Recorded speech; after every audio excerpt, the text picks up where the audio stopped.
खासकर आज हमारा जो वीडियो है उस समाज के लिए वीडियो है जो समाज अंधविश्वास पाखंड में लिप्त है।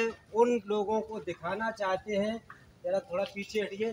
सम्राट आरडी गैलेक्सी शादी विवाह तिलक मंडप एवं शुभ अवसरों पर बुकिंग के लिए किया जाता है। और ये एक ऐसी व्यवस्था यहाँ पर की गई है जो हमारे महापुरुष हैं, जो हमारे पूर्वज हैं, उनके प्रतीक चिन्हों को इस गेस्ट हाउस में, इस जो स्थान है यहाँ पर स्थापित किया गया है। तो हम आपको दिखाने का प्रयास करेंगे कि ये देखिए, विश्व विजेता सम्राट अशोक महान जी का जो प्रतीक चिन्ह है वो इस स्थान पर स्थापित किया गया है, और अशोक स्तंभ। और हम यहाँ पर यहाँ के जो ऑनर हैं उनसे बात करने का प्रयास करेंगे, क्योंकि आपने देखा होगा उत्तर प्रदेश और भारत के कई एक राज्यों में जो इस समाज के कुशवाहा शाक सैनी गहलोत महतो समाज के जो लोग हैं अंधविश्वास पाखंड में लिप्त है और उनको अपने महापुरुषों के बारे में पता नहीं है। और इनसे जानेंगे समझेंगे कि इनको ये कहाँ से प्रेरणा मिली, जिन्होंने सम्राट अशोक के जो प्रतीक चिन्ह को, अशोक स्तंभ को अपने गेस्ट हाउस में स्थापित करवाया है। इसके लिए हम इनसे बात करने का पूरा प्रयास करेंगे, आप लोगों के बीच में रखेंगे कि कहाँ से इनको प्रेरणा मिली। तो इसी बीच में हमारे साथ आ चुके हैं यहाँ पर, और साथ में कमलेश कुशवाहा जी हैं। तो हम जानने का प्रयास करेंगे कि ये जो आपको प्रेरणा मिली है ये कहाँ से मिली है, क्योंकि इस भारत मुल्क में ज़्यादा से ज़्यादा संख्या जो ओबीसी एससी की है वो अंधविश्वास पाखंड में लिप्त है। तो बहुत बहुत आपका साधुवाद, धन्यवाद, नमस्कार, आपने अपना कीमती समय दिया।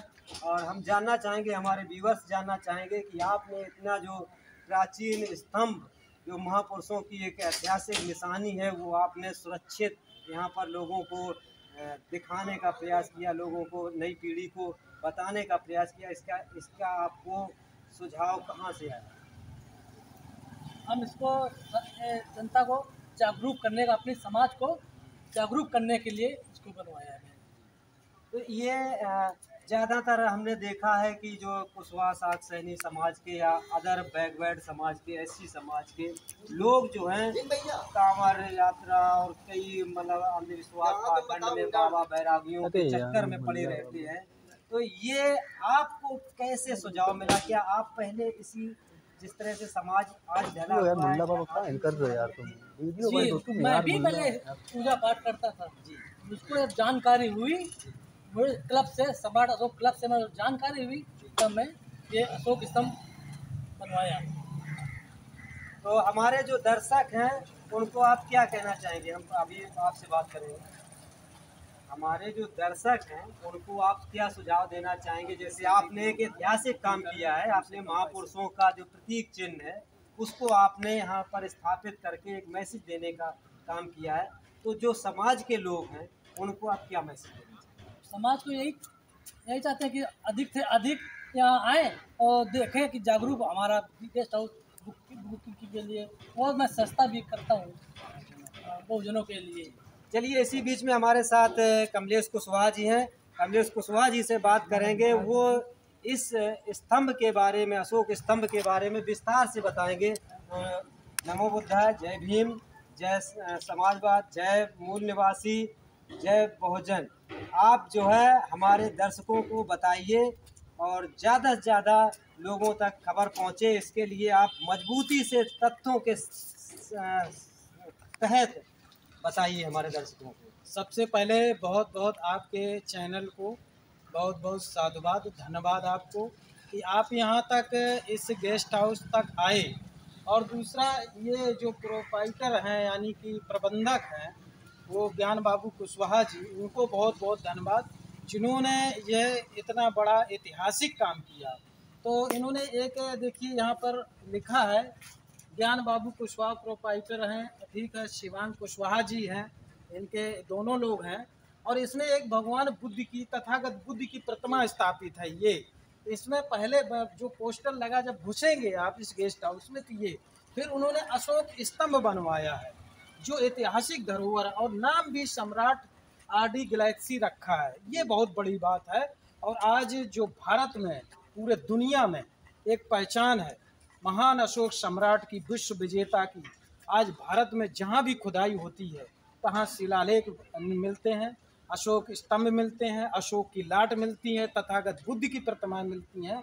तो ये जो आज आप देख रहे हैं, अशोक की ये लाट है, अशोक स्तंभ है, और इस पर ये ऐतिहासिक धरोहर जो इन्होंने संरक्षित कर रखी है। आज की पीढ़ी को इसको संरक्षित करने के लिए इसलिए ज़रूरी है, जैसे कि गेस्ट हाउस में उनके लगभग बहुत सारे कार्यक्रम होते हैं, उसमें हजारों लोग आते हैं।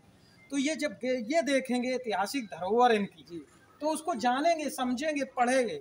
और एक मैं बहुत बहुत धन्यवाद दूंगा और साधुवाद दूंगा कि इनके जो हमारे बहुत सारे संगठन चल रहे हैं भारत में, लेकिन जो एक सम्राट अशोक क्लब चल रहा है, वो जो सम्राट अशोक के नाम की सम्राट की जो धरोहर है वो ढूंढ ढूंढ कर ला रहे हैं और लोगों को जगाने का काम कर रहे हैं। ये बहुत बड़ा काम कर रहे हैं। उन्हीं सभी कार्यकर्ताओं को और संगठन को बहुत बहुत साधुवाद, धन्यवाद। तो जो आज का जो माहौल है, आज का जो परिवेश है, आप देख रहे होंगे सरकारों के द्वारा एक धर्म विशेष के जो कांवड़ यात्रियों को एक पुष्प वर्षा करके उनको कह सकते हैं कि खुश किया जाता है। इसको आप किस तरीके से देखते हैं? देखिए, और जो महापुरुषों की धरोहर है उसको कहीं ना कहीं देखिए, ये एक षड्यंत्र है, बहुत बड़ा षड्यंत्र है। जैसे बृहदत्त मौर्य की हत्या होने के बाद, मौर्य वंश के बाद जो एक षड्यंत्र हुआ, हत्या की गई उनकी, पुष्यमित्र सिंह नाम थे, वहाँ से लगातार लेकर के कई शासक रहे, पाल वंश चला और बहुत सारे रहे वंश चले, शासक रहे। वहाँ से लेकर के अभी तक जो ओबीसी SC ST है वो मानसिक धार्मिक गुलाम बना दिया गया। और धार्मिक गुलाम, जैसे इस समय की वर्तमान की बात की तुमने, कांवड़ ढोने वाली, अब देखिए कांवड़ लोग ढो रहे हैं और जा रहे हैं और उनको फूल बरसाया जा रहा है। क्या कभी किसी अभी शिक्षकों की भर्ती निकली, उन पर लाठी चलाई गई? और जो आज इस समय पे फूल बरसा रहे हैं, जो प्रशासन फूल बरसा रहा, पैर दबा रहा, हाँ, वही बात कर रहा हूँ, वही लाठी चला रहे हैं। यानी कि डॉक्टर, इंजीनियर अगर अपनी बात को मांग करता है शासन से, प्रशासन से, तो उस पर लाठी चलाई जाती है। लेकिन धार्मिक बढ़ावा, हम तो कहेंगे धार्मिक, उसको गुंडैती कहेंगे, वो धार्मिक गुंडैती है। और धार्मिक गुंडैती का होने का कारण क्या है कि ये सरकार है। भाई अभी पेट्रोल पंप तोड़ा गया है, कांवरियों ने तोड़ा, एक व्यक्ति की रिक्शा चालक की उसकी हत्या कर दी, रिक्शा तोड़ दिया, यहाँ तक कि पुलिस की गाड़ी तक पलट के तोड़ डाली गई और पुलिस प्रशासन देखता रहा, मुर्दा बना।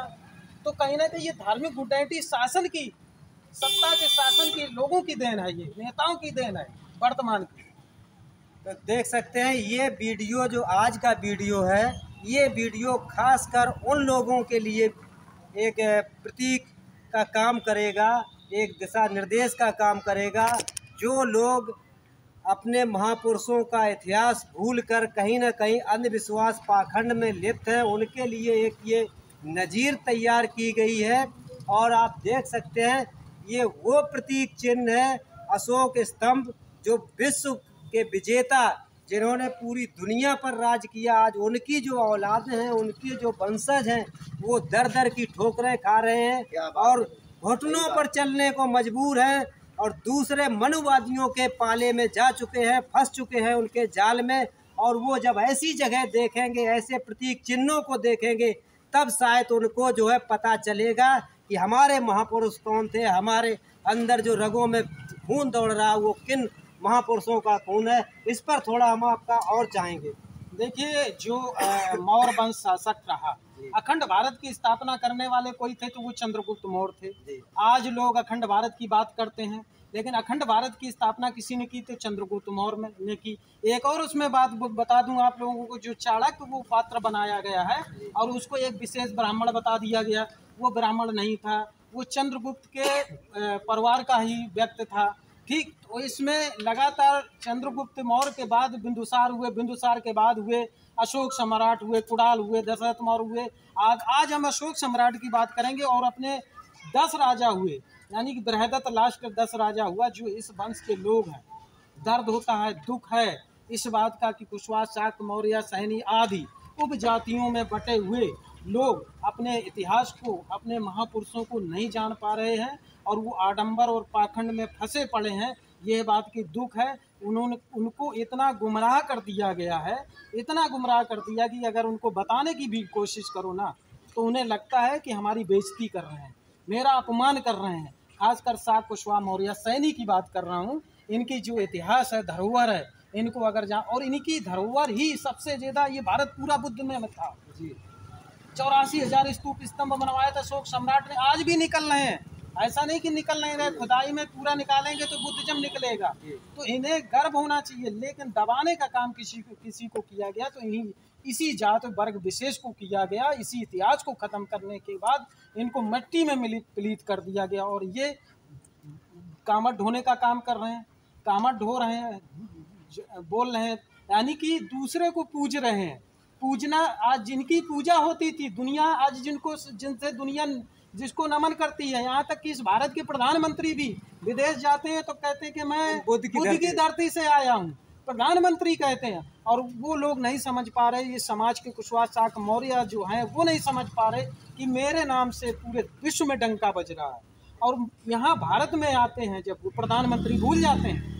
तो ये इन लोगों को अब लगता है, जब बोलते हैं तब लगता है कि और कुछ बोलें इन लोगों को, लेकिन क्योंकि मीडिया के सामने है इसलिए नहीं अशब्द बोल सकते हैं। लेकिन ये लगता है कि इनको समझाने की कोशिश भी करने के बाद भी ये लोग नहीं समझ रहे, तो इनकी गुलामी करने की आदत दर पीढ़ी बन गई। मैं पूछना चाहता हूँ, जितने ये कामरिया लेके गए हैं इनके घर में कितने IAS PCS बने, और जिसके घर में IAS PCS बने हैं वो कितनी कामर लेके जाते हैं। और जो उन कामर की व्यवस्था जिसने की है एक जात विशेष ने, यानी वर्ण व्यवस्था के अनुसार OBC SC ST लेकर जाता है, वो कितने ऊपर वाली वर्ण व्यवस्था के लोग कितने लेकर कामर जाते हैं, उनसे पूछ के दिखाना कितने लोग लेके जाते हैं। लेकिन ये ढोने का काम कर रहे हैं। उनके यहाँ IAS PCS ये सोचते हैं कि वो बना देंगे। हम उनसे पूछना चाहते हैं, उन्हीं लोगों से जो कामर ढोने, खासकर हमारे समाज के लोग, यानी कि कुशवाहा, शाक, मौर्य, शाक, उनसे ज़्यादा मैं पूछना चाहता हूँ क्योंकि उनका बड़ा इतिहास रहा इसलिए। और वही सबसे ज़्यादा उत्तर प्रदेश में आज संख्या भी उनकी भारी है। उनकी कि आज दिन से कई सरकारें बनती बिगड़ती हैं इस बार उत्तर प्रदेश में। 14.5% है। अगर वो जिसको चाहेगा सपोर्ट कर देगा 33% में उत्तर प्रदेश की सरकार बनती है, जिसको सपोर्ट करेगा उसकी सरकार बनती है। लेकिन यही सबसे ज़्यादा गुमराह पड़ा हुआ है, यही अंधविश्वास पाखंड में फंसा हुआ है। और अंधविश्वास पाखंड में अब एक चीज़ और बता दूं, जैसे कि ये लोग हमारे कुशवाहा समाज के लोग कहते हैं, वो ये कहते हैं कि मैं कुशवंशी हूँ, राम का वंशी हूँ। कुशवंशी बताते हैं, कुश जो घास पैदा होती है, हाँ, उसी से बनाए गए थे। तो ये लोग हमारे कुशवाहा लोग कहते हैं हम उसके वहाँ हमारे वो पूर्वज थे। हमें एक प्रमाण आप बता दीजिए, जितनी खुदाई निकल रही है, यहाँ तक कि जो संस्कृत भाषा लोग कह रहे हैं 9वीं शताब्दी के बाद आई, उससे पहले संस्कृत थी नहीं, ठीक। और जो ये हमारी खुदाई में निकल रहे धम्मलिपि की पाली भाषा, उस पाली भाषा के अलावा संस्कृत क्यों नहीं निकल रही भाई? संस्कृत क्यों? राम बहुत पहले आए थे, रामायण बहुत पहले लिखी गई थी, संस्कृत में लिखी गई, तो उसको खुदाई में कहीं निकलना चाहिए, इनके इतिहास निकलना, प्रमाण निकलना चाहिए। तो इन कुशवाहाओं को समझना चाहिए, इनको समझना ये चाहिए कि हमारे राम हैं, ये कहते हैं हमारे राम। अब एक और प्रश्न यहीं पे उठता है, ना राम से पैदा कुश और ना सीता से पैदा, काहे से बनाए गए थे? घास फूस से बनाए गए थे। डबुआ जो कुछ बताया जाता है उससे बताया गया। तो फिर राम तुम्हारे कैसे हो गए पुरखे भाई? कई हमने देखे ग्रुप चल रहे यार, बहुत सारे ग्रुप में कहते हैं हम कुशवंशी हैं। ये जो बेवकूफ़ ये कुशवाहा समाज के लोग ग्रुप चला रहे हैं और ये समाज को गुमराह कर रहे हैं, अपने इतिहास से भटका रहे हैं, अपने लक्ष्य से भटका रहे हैं। इन मूर्खों को समझना चाहिए, कुशवाहों को। कारण तो यहीं से शुरू होता है गुलामी का। बिल्कुल, जब लोग अपने इतिहास को भूलकर दूसरे के इतिहास में जाएंगे, दूसरी की गुलामी करेंगे, तो गुलामी वहीं से स्वीकार कर लेते हैं। देखिए, बाबा साहब अम्बेडकर साहब ने एक बहुत अच्छी बात कही थी। बाबा साहब अम्बेडकर साहब ने ये कहा था कि जिस समाज के लोग अपना इतिहास नहीं जानते वो कभी इतिहास रच नहीं सकते, बना नहीं सकते। तो ये इतिहास कहाँ से बनेंगे? 14.5% उत्तर प्रदेश में है। आज इतिहास सत्ता में हमें पहुंचने की ज़रूरत है। तो बताओ, ये सत्ता में 14.5% OBC में सबसे ज़्यादा और 9% वाले मुख्यमंत्री बन रहे हैं। समझ रहे हो ना हमारी बात? 9% वाले मुख्यमंत्री बन रहे हैं और 14.5% वाले जो सबसे ज्यादा उत्तर प्रदेश में मुख्यमंत्री नहीं बन पा। अब आपने सत्ता की बात कर दी तो एक सवाल करेंगे। जिस समाज का जिस समाज का पूरी दुनिया पर राज रहा हो, जिस समाज का पूरी दुनिया पर जो विश्व गुरु का भारत को पहचान मिलती है, उस समाज के लोगों को आज कई वर्षों का, मैंने तो अपनी सूरत में कभी सत्ता शासन में देखा नहीं। सांसद विधायक होना एक मामूली सी बात है, क्योंकि वो एक कैडर खेल के, जाति जाति का खेल खेल के पासा वो बना दिया जाता है। लेकिन मुख्यमंत्री प्रधानमंत्री के पद पर वो समाज क्यों नहीं पहुंच पा रहा जिसने पूरी दुनिया में इतिहास रचा है? उसका कारण एक रहा, जैसे उत्तर प्रदेश से मैं आता हूँ और मैं उत्तर प्रदेश में राजनीति को अच्छे से समझता भी हूँ, क्योंकि यहाँ पर जो भी शाह कुशवाहा मौर्य समाज का नेता होता है तो वो क्या करता है कि वो अपनी मलाई चाटना चाहता है। वो चाहता है कि यार इस पार्टी में अगर चले जाएं तो हमें मलाई खाने के व्यक्तिगत स्वार्थ में आ जाता है। वो एक विचारधारा से जिस दिन लड़ाई लड़ना शुरू कर देगा और संघर्ष करेगा तो एक दिन ये इसके साथ बहुजन समाज के और लोग जो 6,743 जातियों में बटे हुए सबरे संगठित करके और ये सत्ता में आ जाएंगे। और नहीं तो ये सिर्फ अपनी रबड़ी खाने के लिए, चाहे कोई नेता हो, उत्तर प्रदेश में नेता हैं हमारे, ठीक है, नाम नहीं किसी का मैं लूँगा, सब लोग जानते हैं। ये क्या है कि ये पार्टियों में घुस करके सिर्फ मलाई खा लेते हैं, समाज के विषय में नहीं सोचना है कुछ। अब भाई दूसरी पार्टी में अगर जाओगे तुम समाज के लिए क्या कर सकते हो? एक दबाव होगा वहाँ पर तुम कुछ नहीं कर सकते समाज के लिए। आते हमें समाज को नहीं चाहिए, समाज को तुम नौकरी ना दो, कुछ उसको आगे बढ़ाओ ना, लेकिन कम से कम इतिहास को अपने बढ़ा दो। इतिहास को अगर अपने बढ़ा दोगे तो ये समाज जाग जाएगा, और जब ये समाज जाग जाएगा तो ये IAS PCS ऑटोमेटिक बनेगा, उसे कोई रोक नहीं पाएगा, क्योंकि वो जान जाएगा यहाँ दिमाग से कि ये जो नेता है मलाई खाने के लिए दूसरे और नए जो आते हैं उभर के। एक और बड़ी समस्या, राजनीति में नए आना चाहते हैं, उनके पास आर्थिक स्थिति कमजोर है। नए बहुत सारे ऐसे आज जागरूक नई पीढ़ी है, लेकिन ये जो बड़े स्तर के नेता हैं ये उनको जगह नहीं देना। ये कहते तो जरूर हैं कि कोई आ जाए, एक नेताजी कह रहे थे, कोई आ जाए ऐसा समाज के लोगों को समाज के लोगों में नए लोगों को मैं नेता बनाना चाहता हूँ, नई पीढ़ी को। अभी तक बताओ, उन नेताजी से मैं पूछ रहा हूँ, उनको अब मिल भी गया है, स्थान भी मिल गया है अच्छा खासा, उनसे भी मैं पूछना चाहता हूँ कितने उत्तर प्रदेश में तुमने नए नेता, कितने विधायक बनाए, कितने तुमने सांसद बनाए, कितने जिला पंचायत सदस्य बनाए, कितने का सपोर्ट किया, मैं उनसे पूछना चाहता हूँ हर तरीके से सक्षम है। तो ये हमारे समाज के जितने नेता हैं ये सिर्फ अपनी मलाई खाना चाहते हैं और समाज के विषय में कुछ नहीं सोच रहे हैं और समाज के उत्थान के विषय में नहीं सोच रहे, इसलिए ये समाज आगे नहीं बढ़ पा रहा, इसलिए समाज संगठित नहीं। और ये एक विचारधारा से काम करें, यानी अशोक सम्राट की विचारधारा, बुद्ध की विचारधारा, बहुजनों की विचारधारा, बाबा साहब अम्बेडकर, ज्योतिबा फुले पेरियार, ललन सिंह यादव, एक विचारधारा से अगर जोड़ने का बहुजन करेंगे तो एक दिन सत्ता और शासन में जरूर पहुंचेंगे। चलिए, आप लोगों का बहुत बहुत धन्यवाद, साधुवाद। आप लोगों ने बहुत ही ऐतिहासिक काम किया और बहुत ही जो हमारे दर्शक हैं, व्यूअर्स हैं, उनको इतिहास के बारे में, महापुरुषों के बारे में बताने का प्रयास किया। इसी के साथ इस वीडियो को समाप्त करते हैं और उस समाज से फिर पुनः मैं कहना चाहूँगा कि देख लीजिए, समझ लीजिए, यहाँ से एक नज़ीर पैदा होती है, यहाँ से एक इतिहास का खाका खींचा जाता है, जिन्होंने अपने महापुरुषों की विरासत को संजो के रखा है। और आप लोग अंधविश्वास पाखंड में लिप्त हैं। अपने बच्चों को अच्छी पढ़ाई शिक्षा दीजिए, अच्छा स्वास्थ्य दीजिए, अच्छी सुरक्षा दीजिए और उनको आगे बढ़ाइए, अंधविश्वास पाखंड से दूर करिए, अपने महापुरुषों की विचारधारा से जोड़िए, ऑटोमेटिक अपने समाज का विकास हो जाएगा। और इसी के साथ इस वीडियो को समाप्त करते हैं। जय भीम, जय भारत, जय संविधान, जय विज्ञान।